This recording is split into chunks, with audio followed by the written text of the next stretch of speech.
We're at Audley End House with the curator, Peter Moore. We're going to dive into some English sparkling wine, which is made for Laithwaites by Ridgeview, by the wonderful Roberts family. But the English association with sparkling wine goes way back, so to 1662. And there was a gentleman called Sir Christopher Merritt, and he was the first person to come up with a recipe for traditional method, what has become champagne method, sparkling wine. Cheers. So what would have been the heyday for Audley End House, do you think? It's really the mid-19th century, so about 1840 to 1860. The large family lived here, they had loads of parties and balls, lots of visitors all the time, and we're really lucky we've got the cellar records from that time, so we can see exactly what they're drinking. Lots of sherry and port, mostly sherry. And they do have champagne, but interestingly, it's a sweet champagne they go for. So we noticed there was a spike in the cellar record, wasn't there? There was 28 bottles of sherry were drunk on a Thursday. What was happening? That was the first day of a 2-day cricket match. Yeah, they drank a lot, hopefully not the people playing the cricket match.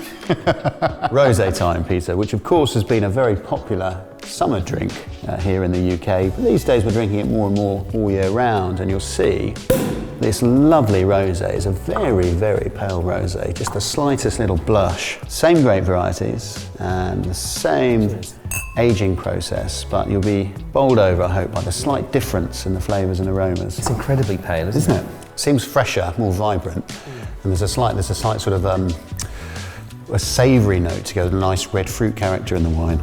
So this wine's nicely chilled, Peter. How would they have chilled the wine in the 19th century? They obviously had the cellar, but that wasn't always cold enough, so they did have an ice house up at the top of East Park, and that's something that most grand houses like this would have had, so their wine could be the perfect temperature every time. We're delighted to be partnering with English Heritage, Peter, and to bring this lovely English sparkling wine, these lovely English sparkling wines from a pioneer of English sparkling wine. But what does the partnership mean for you, Peter? We're really excited about it too, and we look after the National Heritage Collection properties that are hundreds, sometimes thousands of years old, but we're really enthusiastic about championing more recent forms of English heritage, and food and drink culture is a massive part of that. But really importantly for us, we believe that heritage is for everyone, and by buying this wine, you're supporting English heritage and our charitable mission, so it's win-win. Cheers to that. Cheers.